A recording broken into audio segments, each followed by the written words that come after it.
Call dropping problem on Android. Hey everyone, welcome back to our channel. In this video, I'm going to guide you on how you can solve the call dropping problem on Android, so make sure to watch the video till the end.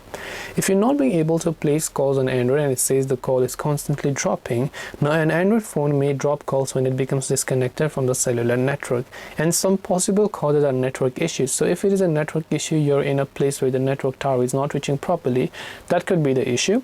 The signal issue could be caused also by third-party apps or the landscape like hills, mountains, trees, or other vegetation, right? Or obstructions. Now it could be a couple of settings issue as well. So first of all, just try to enable flight mode once and try to disable your flight mode again. Once you enable and disable flight mode, see if your network tower appears at the top, then just try to place a call. Now sometimes it also happens because you run out of balance. So if you run out of balance, then your phone will not be able to place calls because it is not recharged. So you might want to top up your plan, and then you should be able to go ahead and then place those calls.